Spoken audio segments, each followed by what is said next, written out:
Hey, trotamundos, ¿qué tal? Yo soy Kurenai y aquí venimos a hablar de libros.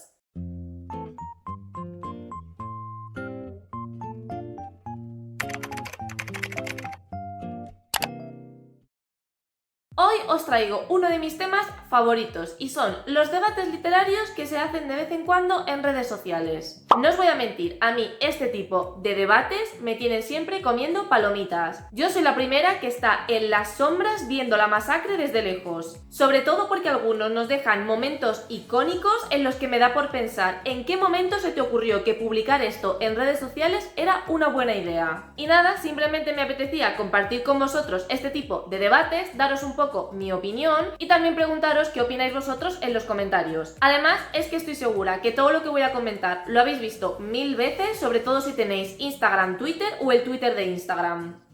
Empezamos por mi debate favorito, el debate más antiguo que yo creo que existe desde que se inventó Internet, que es el tema de la piratería, la discusión por excelencia. Este es uno de los debates más absurdos que hay por la simple razón de que la persona que piratea no va a dejar de hacerlo. Da igual cuántas veces intentes convencerle de que eso está mal y le des argumentos que sostengan tu opinión. Si una persona piratea un libro, un videojuego, una película, lo que sea, es probablemente porque no tiene forma legal o forma económica de acceder a esa pieza de cultura en concreto. Y por mucho que tú intentes convencerle de lo contrario, va a seguir pirateando. Entonces es un debate que desde el principio no tiene ningún sentido. Al margen de eso me gustaría hacer algunos apuntes. En primer lugar, no puedes juzgar a una persona que piratea desde tu posición de privilegio, porque nos guste o no, hoy en día acceder a la cultura y concretamente acceder a los libros, que es lo que nos atañe aquí, es cuestión de privilegio. Y nadie me va a convencer de lo contrario, porque para poder leer necesitas fundamentalmente dos cosas: dinero y tiempo, que actualmente son los recursos más valiosos que existen. Y lo siento, pero no todo el mundo tiene ni tu mismo dinero ni tu mismo tiempo, con lo cual, desde tu perspectiva, es muy complicado juzgar a personas que están en una situación completamente diferente a la tuya. Y sí, vamos a abrir el melón en este tema, las bibliotecas, que a la gente le encanta llenarse la boca con si no puedes comprar un libro, te vas a la biblioteca. Vamos a ver, yo soy la primera defensora de las bibliotecas. Es más, si las bibliotecas no existieran y tuvieran que inventarse hoy en día,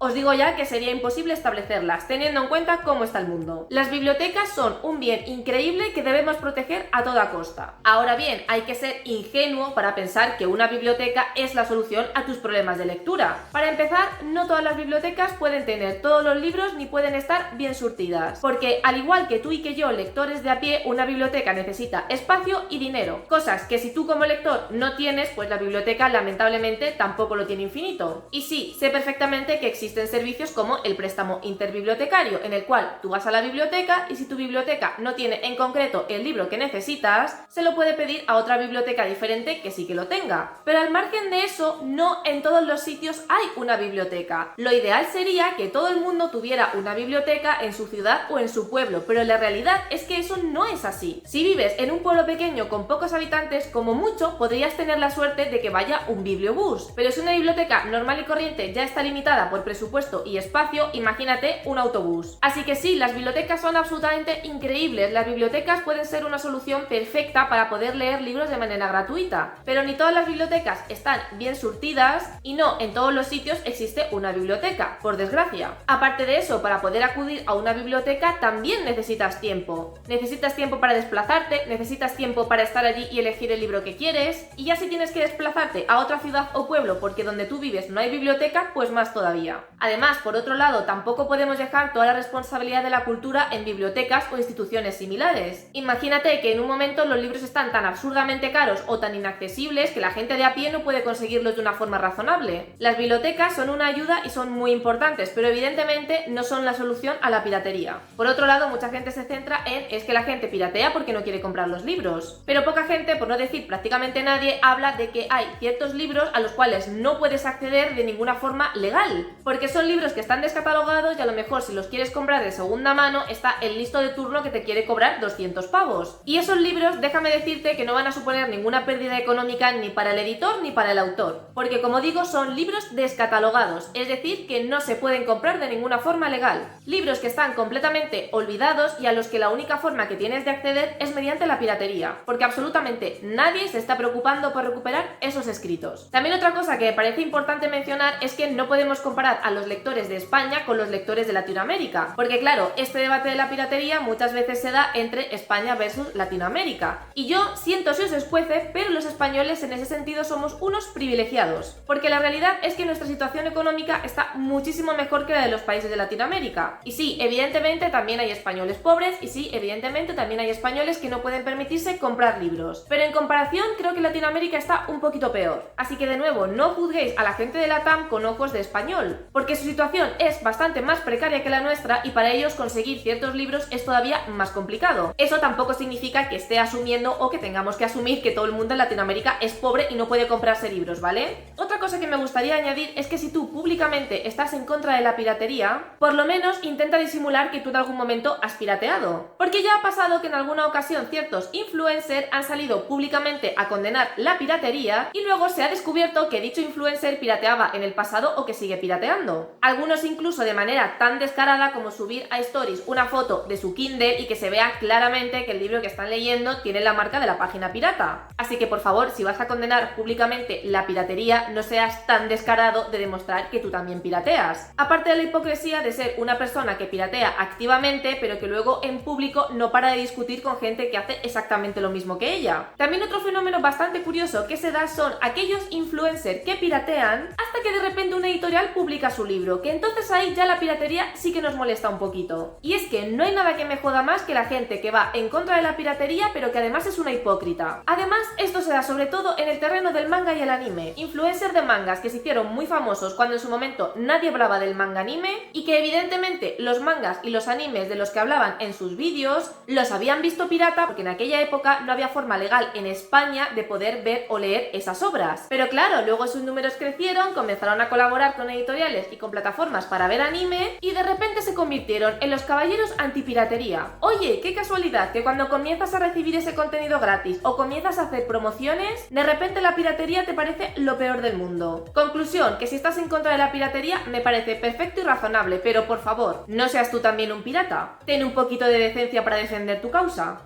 El segundo tema más debatido por excelencia es el precio de los libros. Mira, yo no sé de economía y no voy a decirte las causas exactas por las cuales el precio de los libros no para de subir, pero sí hay unas cuantas cosas que tengo bastante claras. La primera, ¿por qué los libros publicados en español cuestan lo mismo que un libro traducido? Digo yo que si un libro en castellano tú no lo tienes que traducir, debería ser más barato, ¿no? Porque no has invertido en traducción. Segundo, ¿por qué el precio de los ebooks no para de subir? Es prácticamente imposible intentar comprar un libro en digital que cueste menos de 9 euros. Si el precio de la traducción, de la corrección, de la maquetación, del diseño, etcétera, etcétera, ya lo cubres con el libro en físico, el libro en digital me lo deberías dar más barato. Lo que no es normal es que un libro digital te cueste lo mismo que un libro de bolsillo. Bueno, que un ex libro de bolsillo, porque ahora los libros de bolsillo cuestan lo mismo que un libro en tapa blanda. ¿Y sabéis lo más gracioso de todo y por qué se genera este debate? Porque hay gente que activamente niega que los libros estén caros. Cuando tú te estás comprando un libro de tapa blanda con el precio de un libro de tapa dura, yo lo siento, pero eso para mí es un libro caro. Cuando ahora nos parece una oferta que un libro de bolsillo cueste 12 euros, cuando antes lo normal era comprártelo por menos de 10, yo lo siento, pero eso es un libro caro. Además, nunca entenderé por qué los lectores defienden tanto la subida del precio de los libros, porque esa subida nos afecta a todos. Afecta a los lectores porque podemos comprar menos libros, afecta al autor porque el autor no ve más ganancias por la venta de libros. Es decir, esta subida al autor no le repercute, sigue cobrando la misma miseria. Afecta a las librerías porque al final si puedes comprarte menos libros, las librerías tienen menos ventas. Y afecta también a las bibliotecas, que hay mucha gente que se olvida de esto, porque nos gustan las bibliotecas pero solo cuando nos interesa. Y es que al final si los libros son más caros, con el mismo presupuesto, una biblioteca va a poder comprar menos libros. Así que en realidad esta subida de precio de los libros es una mala noticia para absolutamente todo el mundo. Y yo no vengo aquí a decir que es justificado, que no es justificado, porque insisto, yo no sé por qué han subido tanto, yo no sé dónde se va ese dinero, yo no sé quién se lo queda, pero lo que es totalmente absurdo es que haya gente negando sistemáticamente que los libros estén caros cuando antes te comprabas 2 libros por el precio de uno y que haya gente defendiendo estas subidas. Y lo más sangrante de todo es que normalmente la gente que está defendiendo estos precios son personas que reciben libros gratis de una editorial. Yo lo siento, pero si tú todos los libros que te lees son libros gratuitos que has recibido de parte de una editorial, no te metas a hablar del precio de los libros, sobre todo si lo que vas a hacer es justificarlo, porque la gente te va a crucificar y con razón. En tercer lugar, otro debate que es cíclico y que lo voy viendo más o menos una vez cada 2-3 meses es todo el mundo habla de los mismos libros. Yo ya hice un vídeo en este canal en el que me explayaba y hablaba extensamente de este tema, que os dejaré por aquí por si queréis echar un vistazo, pero me apetece traerlo de nuevo a colación porque otra vez está la gente criticando esto. Cariño mío, si todo el mundo al que sigues habla exactamente de los mismos libros, a lo mejor deberías seguir otros canales y otras cuentas. Por otro lado, si sigues a influencers que reciben libros gratis de las editoriales, ¿de qué libros te crees que van a hablar? Pues de la última novedad que les ha mandado X editorial, y si esa editorial colabora con todo el mundo, pues al final todo el mundo va a hablar del mismo libro. Además de todo eso, cuando haces un contenido en el que mencionas libros que no son conocidos, que no son novedad, que no están de moda, las visitas bajan, y eso es una realidad a la que yo misma me enfrento constantemente y que cualquier persona a la que le preguntes le pasa exactamente lo mismo. Entonces, nos quejamos de que todo el mundo habla de los mismos libros, pero cuando hay gente que activamente está haciendo un esfuerzo por rescatar lecturas que son igual de interesantes pero de las que no se habla tanto,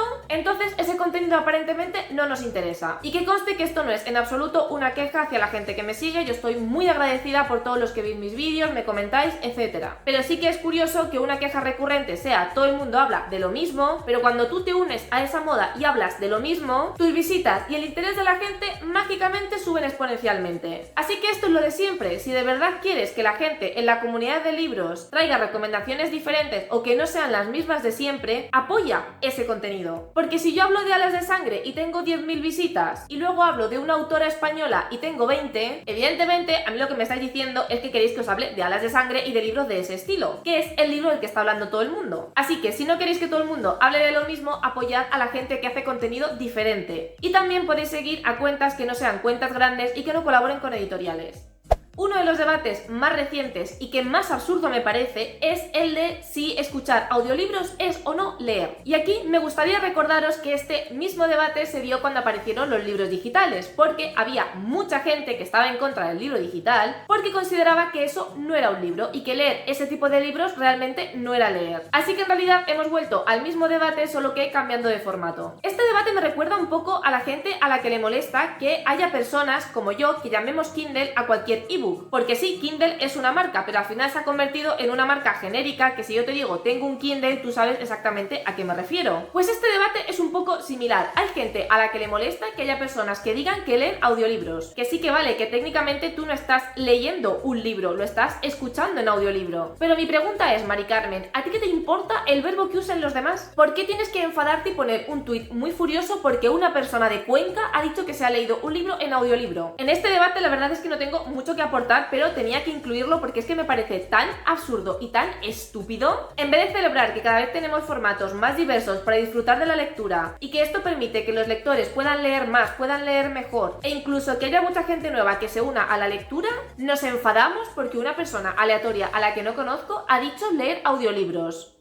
Otro de mis favoritos, que siempre causa muchísima polémica, incluso diría polémica nivel piratería, son las famosas traducciones en español neutro. Si ahora mismo estás un poco perdido o perdida, déjame que te lo explique. La mayor industria editorial en español está en España, lo que quiere decir que la gente que vive en Latinoamérica, si quiere comprar un libro traducido al español, se lo tiene que comprar a España. Y eso significa que las traducciones que van a leer están en castellano, con las palabras, expresiones y forma de hablar que utilizamos en España. Pues desde hace unos años hay una especie de fenómeno, de movimiento, en el cual muchos lectores latinoamericanos se quejan y critican a las editoriales españolas por traducir en castellano. Es evidente que si una editorial está radicada en España, que su público principal es el público español y que los traductores que contrata son traductores españoles, la traducción que va a salir de ese libro es una traducción en castellano. Y yo puedo entender perfectamente que esto a la gente de LATAM no le guste, porque al final, aunque es el mismo idioma, no tiene nada que ver el cómo hablamos en España con el cómo se habla en Latinoamérica. Y yo creo que es una queja completamente legítima, porque a mí misma me pasa. A veces leo libros de la editorial Océano, que creo que es una editorial que está radicada en México, pero que publica en España y evidentemente las traducciones que trae, tú notas a la primera que no son traducciones en castellano. Y aunque a mí en lo particular no me molesta y no me impide disfrutar de la lectura, sí que es verdad que al principio choca un poco y tienes que acostumbrarte. Por lo que entiendo perfectamente la queja de LATAM. Ahora bien, de ahí a pedir que las traducciones sean plan, en español neutro hay un trecho. Para empezar, el español neutro no existe. Y para continuar, aquello a lo que llaman español neutro es un español que literalmente no tiene vida, no tiene alma. En primer lugar, considero que traducir en español neutro es imposible, porque siempre va a haber una palabra, una expresión, una forma de escribir algo que te va a chirriar, seas de España o de Latinoamérica. Por ejemplo, me acuerdo perfectamente de una persona de Latinoamérica que dijo que tendría que utilizarse la palabra computador en vez de ordenador porque es la palabra neutra para ese aparato. Amiga, en España nadie dice computador.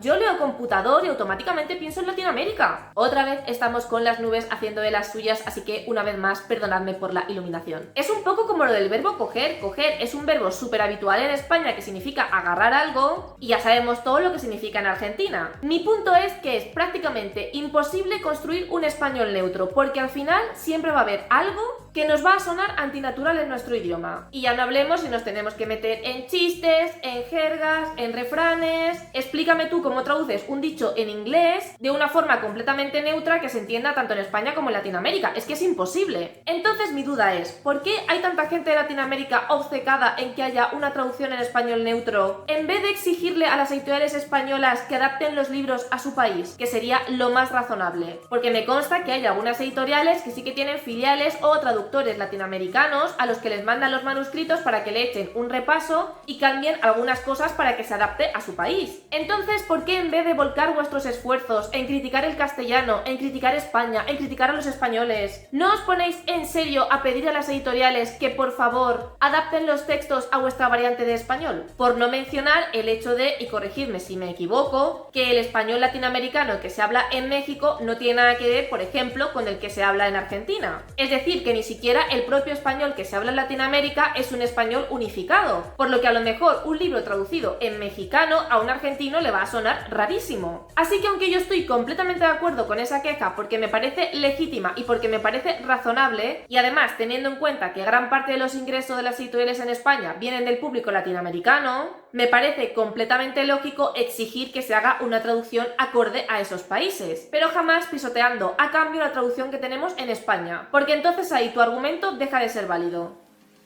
Y el último punto que quiero tocar es algo que ya he mencionado en otros libros y es el famoso tema del dark romance. Y es que creo que hemos llegado a un punto en el que hay gente que acusa a cualquier persona que lee dark romance de ser una enferma. Yo no he leído ese género, así que no puedo juzgar desde el punto de vista de lectora en este caso. Pero sí que creo que hay que distinguir entre aquellas personas que leen dark romance y a partir de ese momento a lo que aspiran es a tener un novio maltratador, machista, celoso, manipulador porque consideran que eso es un verdadero hombre y que eso es deseable. Y otra cosa muy distinta son las lectoras de dark romance que tienen más de una neurona conectada y que son capaces de disfrutar de ese tipo de ficción siendo muy conscientes de que eso en la vida real está mal. No descarto en el futuro ser yo misma conejillo de indias y leer algún dark romance para intentar entender por qué es un género que tiene tanto éxito, pero solo quedándome en la superficie, de verdad que es un género al que no termino de verle la gracia. En este género hay dos tipos de lectoras: la que leen el libro y piensan que eso es increíble y que ojalá les pasara eso en la vida real,